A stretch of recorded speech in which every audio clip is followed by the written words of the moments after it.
something for us. I do. I have a message for you, sir.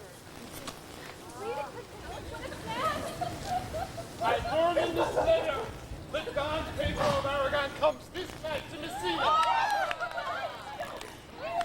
He is very near by this. He was not 3 leagues off when I left him. Have you lost many gentlemen to sack? Few of any sort, and none of name. A victory is twice itself when the achiever brings home full numbers. I find here that Don Pedro has bestowed much honor on a young Florentine named Claudio. Much deserved on his part, and equally remembered by Don Pedro. He has poured himself beyond the promise of his age, doing in the figure of a lamb the feats of a lion. He has indeed bettered expectations, and you must expect of me to tell you how. Yet an uncle here in Messina would be very much glad of it. I have already delivered him letters, and there appears much joy in him. Even so much that joy could not show itself modest enough without a badge of dinner. Did he break out into tears? In great measure. Oh, a kind overflow of kindness. There are no faces truer than those that are so washed. How much better it is to weep at joy than to joy at weeping. I pray you, is Signor Montanto returned from the wars or no? I know none of that name, lady. There was none such in the army of any sort. Who is he that you ask for, niece? My cousin meets Signor Benedict of Padua. Oh. He is returned, and as pleasant as ever he was. I pray you, how many hath he killed and eaten in these wars? But how many hath he killed, for indeed I did promise to eat all his killing. He has done good service in these wars, lady. You had a musty victual, and he hath hoped to eat it? He is a very valiant trencherman. He hath an excellent stomach. And a good soldier too, lady. And a good soldier to a lady. But what is he to a lord? Oh, A lord to a lord, a man to a man, stuffed with all honorable virtues. It is so indeed. He is no less than a stuffed man. But as for the stuffing, well, we are all mortal. You must not mistake my niece. There is a kind of merry war betwixt Signor Benedict and her. They never meet, but there's a skirmish of wit between them. Alas, he gets nothing by that. In our last conflict, 4 of his 5 wits went halting off, and now is the whole man governed with 1. So that, if he hath wit enough to keep himself warm, let him bear it for a difference between himself and his horse. For it is all the wealth he hath left be known a reasonable creature. That gentleman is not in my books, and if he were, I would burn my study. I pray you, who is his new companion now? He hath every month a new sworn brother. He's most in the company of the right noble Claudio. Oh, Lord, he will hang upon him like a disease. He is sooner caught than the pestilence, and the taker presently runs mad. God help the noble Claudio. If he hath caught the Benedict, it will cost him 1,000 pounds ere he be cured. I will hold friends with you, lady. Do, good friend. Faith, niece, you will never run mad. No, not till a hot January. Don Pedro is approached.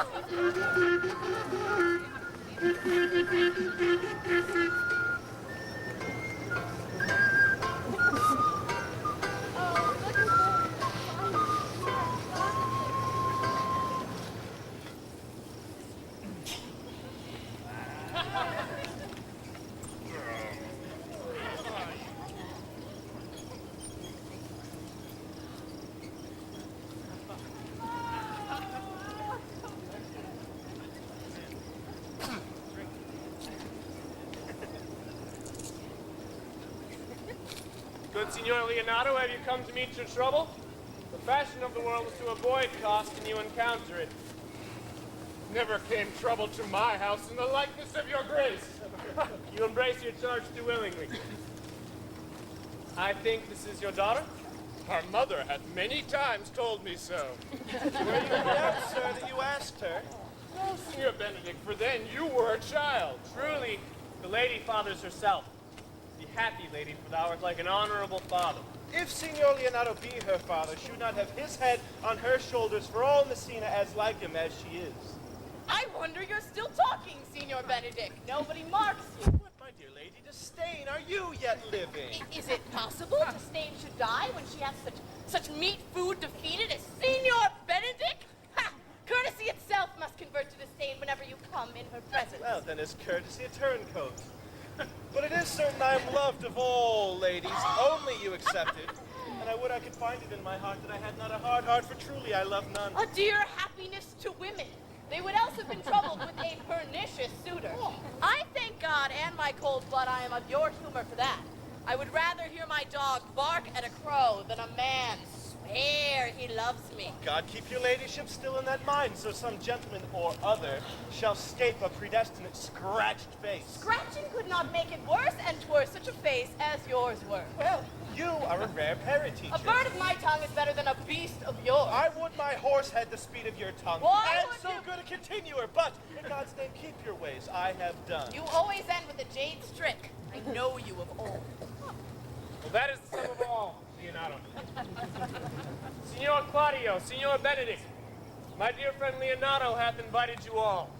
I tell him we shall stay at least a month, and he prays that some occasion may detain us longer. I dare swear he is no hypocrite, but prays from his heart. Let me bid you welcome, my lord.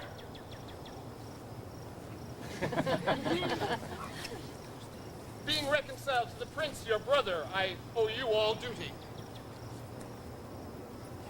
I thank you. I'm not of many words, but I thank you.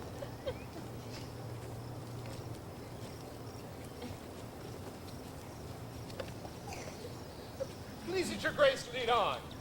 Your hand, Leonardo, we will go together.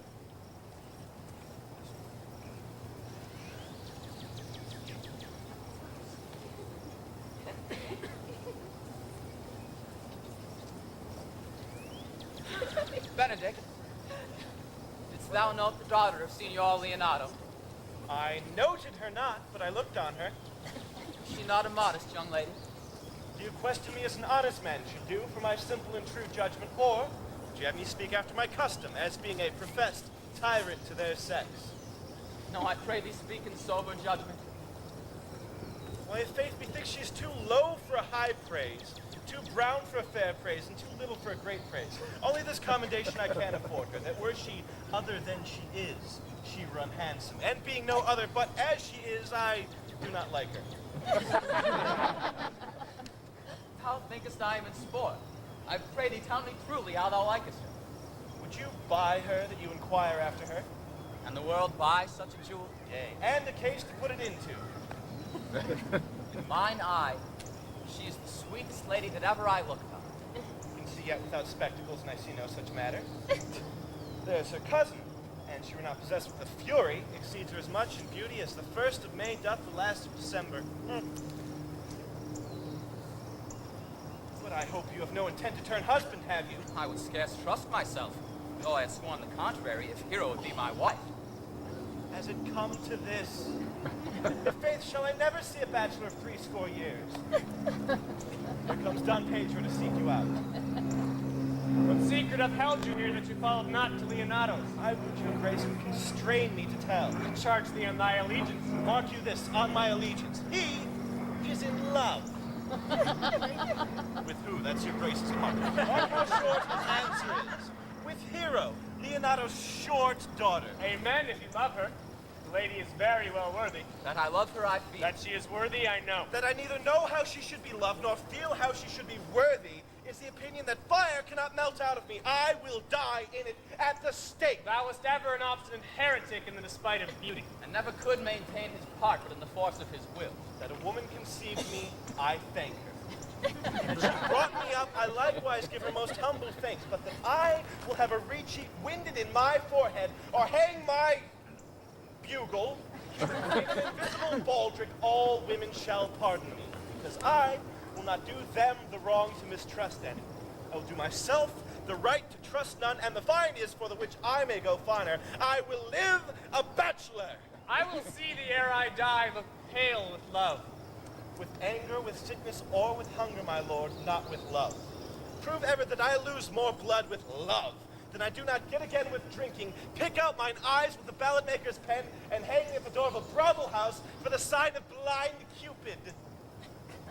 If ever thou dost fall from this faith, thou wilt prove a notable argument. If I do, hang me in a bottle like a cat and shoot at me, and he that hits me, let him be clapped on the shoulder and called Adam. As time shall try, and time The savage bull doth bear the yoke. The savage bull may. But if ever the sensible Benedict bears it, pluck off the bull's horns and set them in my forehead, and let me be vilely painted, and in such great letters as they write, here is good horse for hire, let them signify under my sign, here you may see Benedict, the married man. In the meantime, Signor Benedict, repair to Leonato's, commend me to him, and tell him that I shall not fail him for supper, for indeed he hath made great preparation.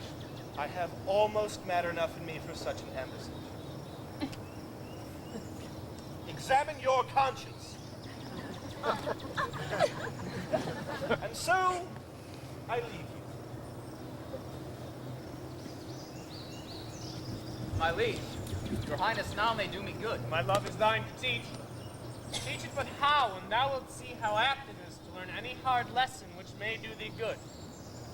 Hath Leonato any son, my lord? No child but Hero, sees his only heir. Dost thou affect her, Claudio? My lord, when you went onward on this ended action, I looked upon her with a soldier's eye.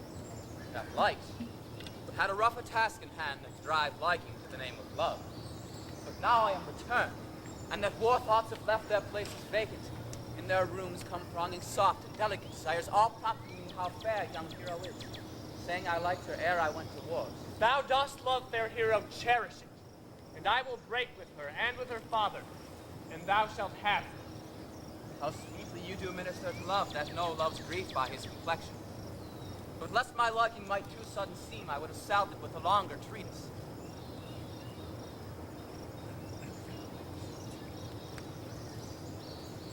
I know we will have reveling tonight. I will assume thy part in some disguise, and tell fair Hero that I am Claudio. In her bosom will I unclasp my heart, and take her listening prisoner, with the forced and strong encounter of my amorous tale. Afterwards, with her father will I break. And the conclusion is, she shall be thine. In practice, let us put it present.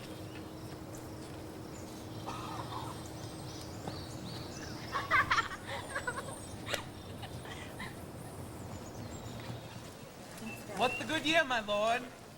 Why are you thus out of measure sad? There is no measure in the occasion that breeds. Therefore the sadness is without limit. You should hear reason. And when I have heard it, what blessing brings it? Not a present remedy, least a patient sufferance. I wonder that thou, being born under Saturn, as thou sayest thou art, go about to apply a moral medicine to a mortifying mischief. I cannot hide what I am. I must be sad when I have cause and smile at no man's jest. I must eat when I have stomach and wait on no man's leisure. I must sleep when I am drowsy and tend on no man's business. I must laugh when I am merry and claw no man in his humor. Yea, but you must not make full show of this till you may do it without controlment. You have of late stood out against your brother, and he hath taken you newly into his grace, where it is impossible that you should take true root, but by the fair weather that you make yourself. It is needful that you frame the season for your own harvest. I'd rather be a canker in a hedge than a rose in his grace. And it better fits my blood to be disdained of all than to fashion a carriage, to rob love from any. In this, though I cannot be said to be a flattering, honest man, it must not be denied, but I am a plain-dealing villain. I have been trusted with a muzzle and enfranchised with a clog. So, therefore, I have decreed not to sing in my cage. If I had my mouth, I would bite. If I had my liberty, I would do my liking. In the meantime, let me be that I am, and seek not to alter. Can you make no use of your discontent? I make all use of it, for I use it only. Who comes here? What news brought you? I can give you intelligence of an intended marriage. Will it serve for any model to build mischief on? What is he for a fool that betroths himself to disquietness? Mary, it is your brother's right hand. Ooh, the most exquisite Claudio. Even he. And who? And who? Which way looks he? Mary, on Hero, the daughter and the heir of Leonato. A very forward march chick. How came you to this? As I was coming to attend you, Comes upon me the prince and Claudio in sad conference. I whip me up the tree, and there heard it that the prince should woo Hero for himself, and having obtained her, give her to Claudio. Come. Let us thither. This may prove food for my displeasure. That young startup hath all the glory of my overthrow. If I can cross him anyways, I bless myself ever. You are both sure and will assist me. To the death, my lord. To the death, my lord.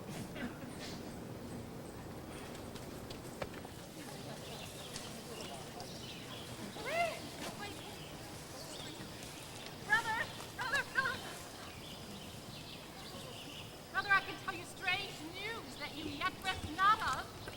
Are they good? The prince discovered this Claudius that he loved my niece, your daughter, and meant to acknowledge it this night in the dance. We shall hold it as but in a dream, until it doth appear itself.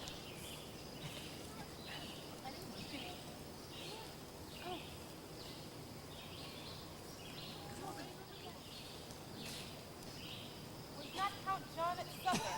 I saw him not. How tartly that gentleman looked. I cannot see him, but I am heartburned an hour after. He is of a very melancholy disposition. He were an excellent man that were made just in the midway between him and Signor Benedict. The one is too like an image and says nothing, and the other too like my lady's eldest son, evermore tattling. Why then, half of Signor Benedict's tongue in Count John's mouth, and half of Count John's melancholy in Signor Benedict's face. With a good leg and a good foot, cousin, and money enough in his purse, such a man could win any woman in the world, if he could get her goodwill. By my troth, niece, God will never get thee a husband if thou be so shrewd at thy tongue. For the which blessing I am at him upon my knees every morning and evening. Lord, I could not endure a husband with a beard on his face. I'd rather lie in the woolen. And you must light upon a husband that hath no beard. Well, what would I do with him then? Dress him in my apparel and make him my waiting gentlewoman. He that hath a beard is more than a youth, and he that hath no beard is less than a man. And he that is more than a youth is not for me, and he that is less than a man, well, I am not for him. Well, Hero, I trust that you will be ruled by your father. Yes, Faith, it is my cousin's duty to make courtesy and say, Father, as it pleases you. And yet for all that, let him be a handsome fellow. Or else make another courtesy and say, Father, as it pleases me. Well, niece, I hope to see you one day fitted with a husband. Not till God make men of some metal other than earth. Would it not grieve a woman to be overmastered by a piece of valiant dust? To make account of her life to a clod of wayward marl? No, and all none. Adam's sons are my brethren, and truly I find it a sin to match with my kindred. Gotta remember what I told you. If the prince do solicit you in kind, you know your answer. The revelers are entered. Make good room!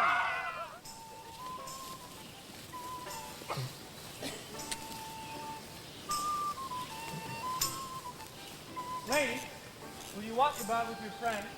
So you look softly and walk softly. I am yours to walk, especially when I walk away. With me in your company? I may say so when I please. Speak low if you speak low.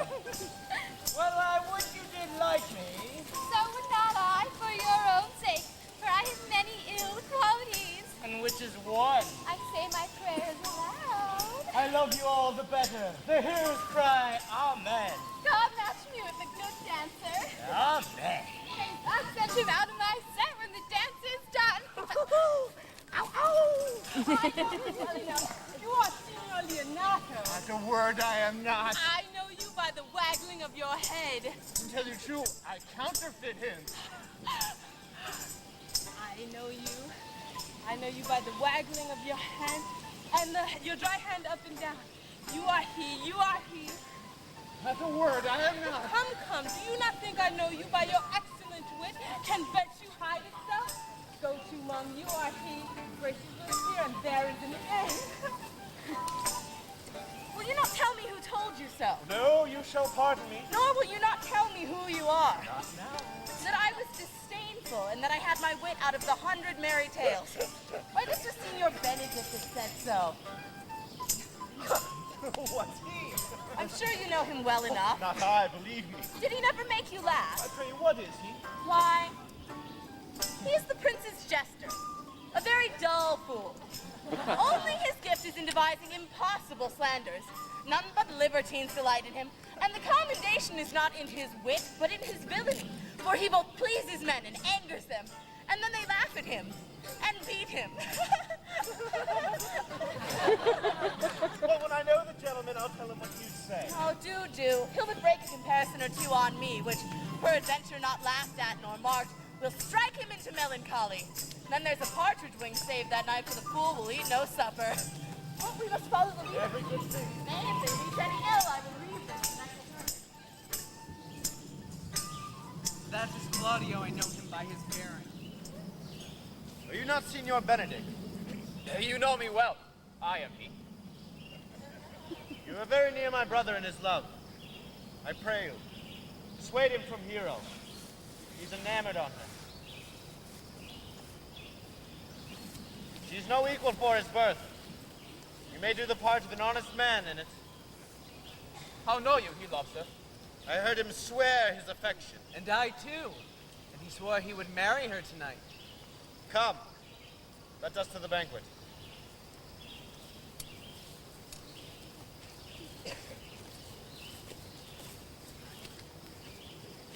'Tis certain so. Prince woos for himself. Friendship is constant in all other things save in the office and affairs of love. Therefore all hearts in love use their own tongues. Let every eye negotiate for itself and trust no agent. For beauty is a witch, against whose charms faith melteth into blood. This is an accident of hourly proof, which I mistrusted not. Farewell, therefore, hero. Count Claudio. Yea, the same. Come, will you go with me? The prince hath got your hero. I wish him joy. What do you think the prince would have served you thus? I pray you leave me. Now you strike like the blind man. 'Twas the boy who stole your meat, and now you'll beat the post.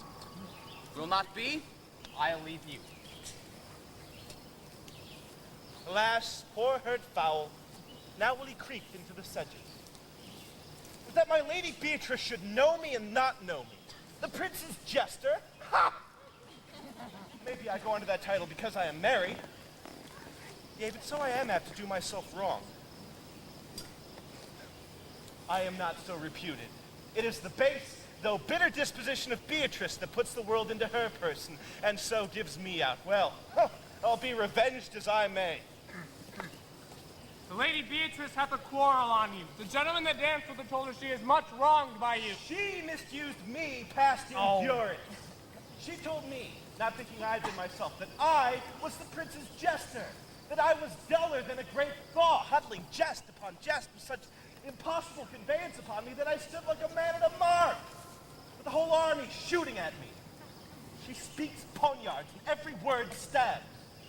If her breath were as terrible as her terminations, there were no living near her. She would infect to the North Star. Would not marry her, though she were endowed with all that Adam had left her before he transgressed.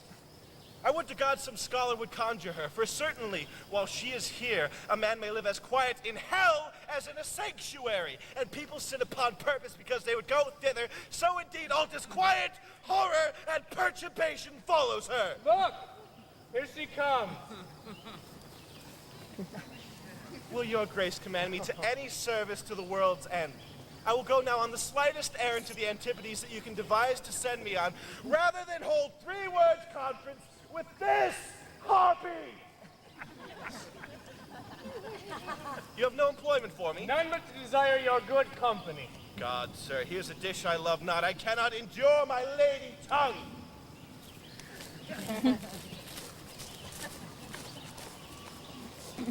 Come, lady, come.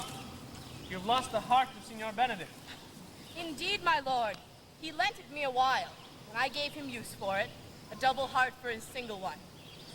Marry once before he won it of me with false dice, therefore your grace may well say I have lost it. You have put him down, lady. You have put him down. So I would not he should do me, my lord, lest I prove the mother of fools. I brought Count Claudio, whom he sent me. How now, Count? Wherefore are you sad? Not sad, my lord. How then, sick? Neither, my lord. The Count is neither sad, nor sick, nor merry, nor well, but civil Count. Seville as an oar, and something of that jealous complexion.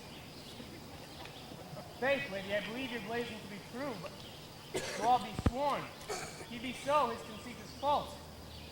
Come, Claudio, I have wooed in thy name, and fair hero is won. With her father have I broken, and his goodwill obtained. Name the day of marriage, and God give thee joy. Count, take of me my daughter, and with her my fortune. His grace hath made the match, and all grace say, Amen to it. Speak, Count, 'tis your cue. Silence is the perfectest herald of joy. I were but little happy if I could say how much. Lady, as you are mine, I am yours. I give away myself for you, and dote upon the exchange. Speak, cousin, 'tis your cue. Or if you cannot, stop his mouth with a kiss, and let not him speak neither.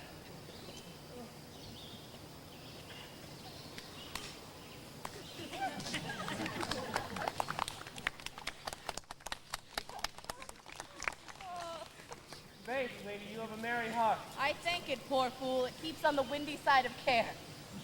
My cousin tells him in his ear that he is in her heart. And so she doth, cousin. Lord for alliance, thus goes everyone in the world but I. I must sit in a corner and cry hi-ho for a husband. Lady Beatrice, I will get you one. I'd rather have one of your father's getting. Have your grace marry a brother like you. Your father got excellent maids if a woman could come by. Will you have me, lady? No, my grace. Not unless I could have another for working days. Your grace is too costly to wear every day. But I beseech your grace, pardon me, I was meant to speak all mirth and no matter. But your silence most offends me.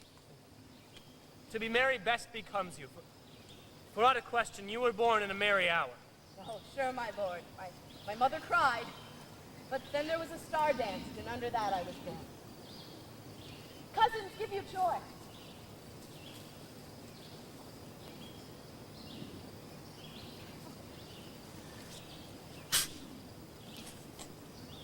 By my troth, a pleasant-spirited lady.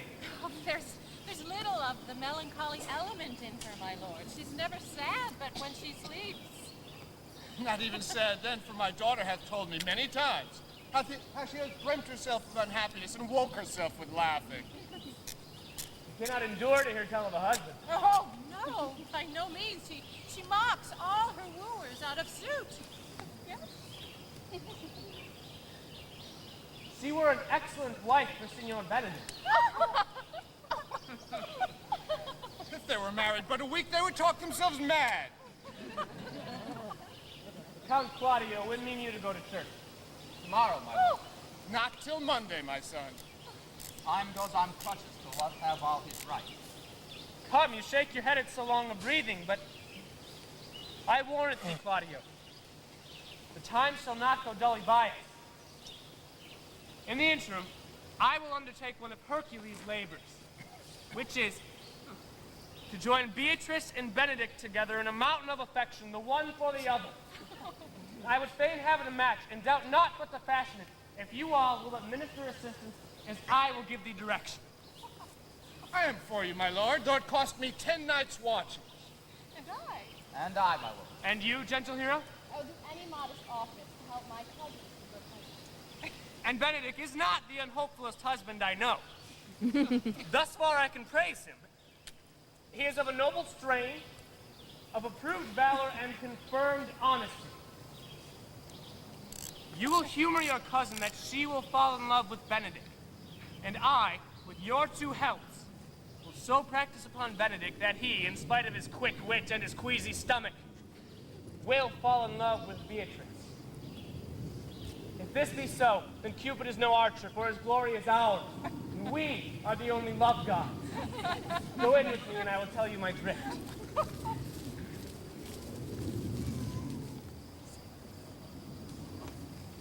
It is so. Count Claudio shall marry the daughter of Leonato. Yea, my lord, but I can cross it. Any bar, any cross, any impediment should be mentionable to me.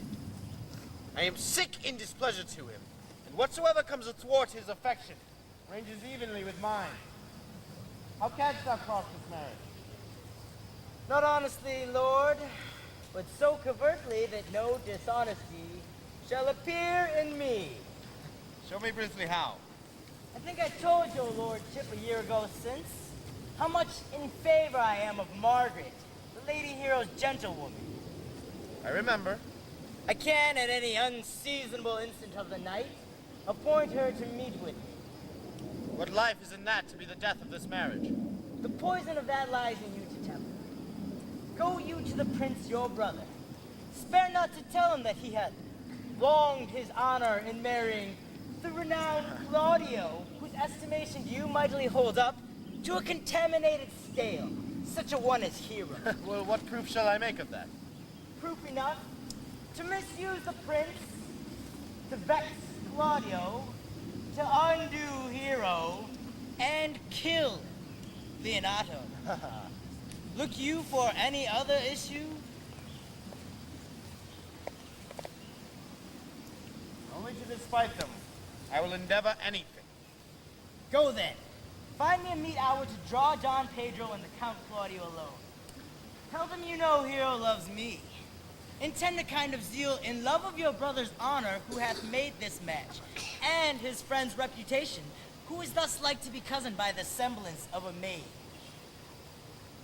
They will scarcely believe this without trial. Yes. Offer them instances, which shall bear no less likelihood than to see me court her, hear me term Margaret Hero, and there shall appear such seeming truth of Hero's disloyalty that jealousy shall be called assurance, and all preparation shall be overthrown. Throw this to what verse issue it can. I will put it in practice. Cunning in my working of this, my fee is 1,000 ducats. Be you constant in your accusation, and my cunning shall not change. One man, seeing how much another man is a fool when he dedicates his behaviors to love, will, after he hath laughed at such shallow follies and others, become the argument of his own scorn by falling in love. And such a man is Claudio. I have known when there was no music with him but the drum and the fife, and now had he rather hear the tabor and the pipe.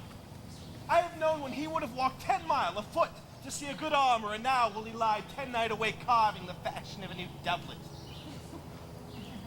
May I be so converted and see with mine eyes? Cannot tell. I think not. One woman is fair, yet I am well. Another is wise, yet I am well. Another virtuous, yet I am well. But till all graces be in one woman shall not come in my grace. Rich she shall be, that's certain. Wise, or I'll none. Virtuous, or I'll never cheapen her. Fair, or I'll never look on her. Mild, or come not near me. Noble, or not I for an angel.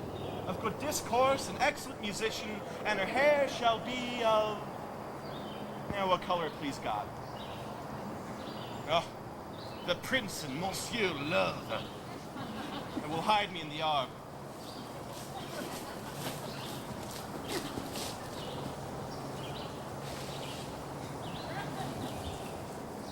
Come, shall we hear this music? Yea, my good lord. How still the evening is, and hushed on purpose to grace harmony. See where Benedict hath hid himself. Come, Balthazar, we will hear that song again. Oh, good my lord. Hath not so bad a voice to slander music any more than once. 'Tis the witness still of excellency to put a strange face on his own perfection. I pray thee sing and let me woo no more. Is it not strange that sheep's guts should hale souls out of men's bodies? Well, a horn for my money when the day's done.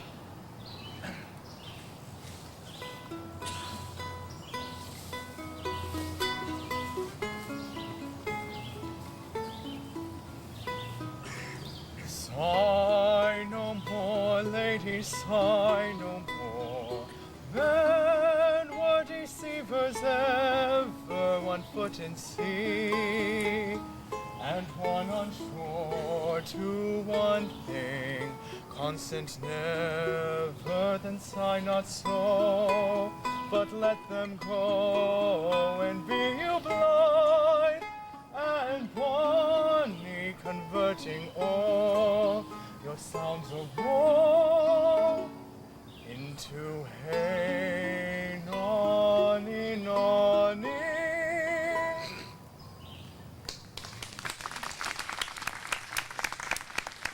By my troth, a good song. And an ill singer, my lord. No, thou singest well enough. And he had been a dog that should have howled thus, they would have hanged him. Yea, Mary, dost thou hear, Balthazar?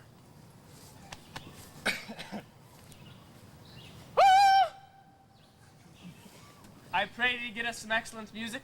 We will have it for the wedding celebration. Best we can, my lord. Do so. Come hither, Leonato. What was it you told me of this afternoon of your niece Beatrice being in love with Signor Benedict?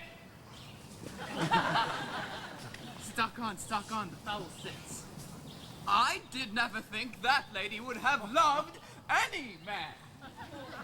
No, nor I neither. But most wonderful that she should so dote on Signor Benedict, whom she hath in all outward behavior seemed ever to abhor. Is it possible? Sits the wind in that corner? By my troth, I do not know what to think, but that she loves him with an enraged affection. 'Tis past the infinite of thought. Maybe she doth but counterfeit. Faith like enough. Oh God, counterfeit? There was never a counterfeit of passion came so near the life of passion as she discovers it. Why? What effects of passion shows she?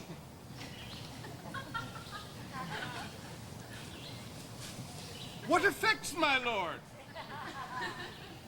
She will sit you. You heard my daughter tell you how. She did.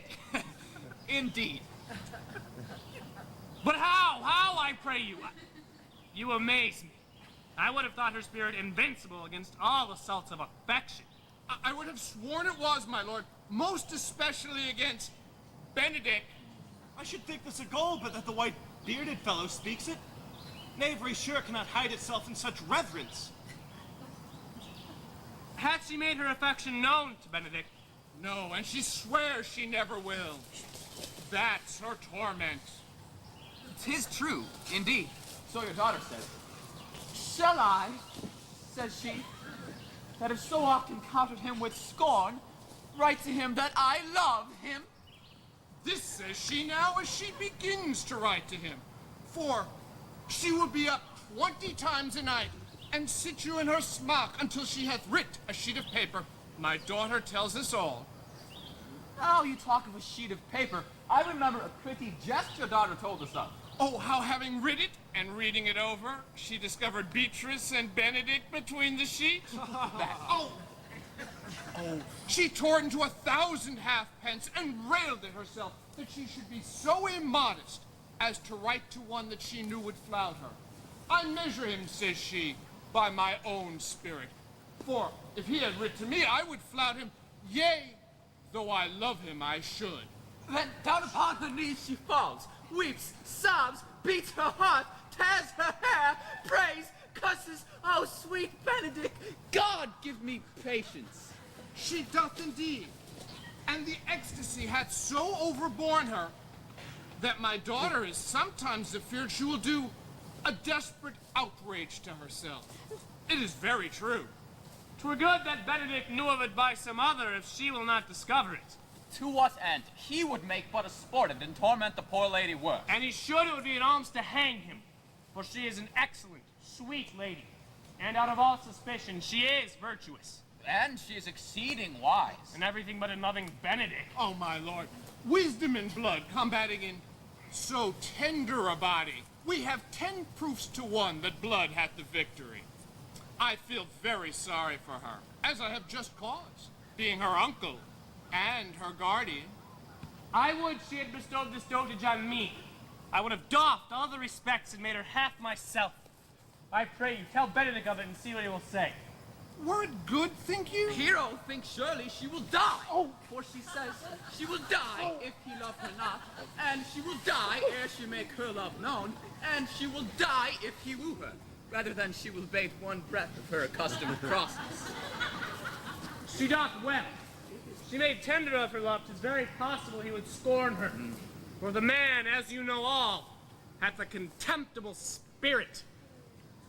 He is a very proper man. He hath indeed a good outward happiness. Before God, and in my mind, very wise. He doth show some sparks that are like wit. I love Benedict well, and I pray he would modestly examine himself to see how unworthy he is so good a lady. My lord, will you walk? Dinner is ready. If you do not dote on her upon this, I will never trust my expectations. Let the same net be spread for her, and that must your daughter and her gentlewoman carry.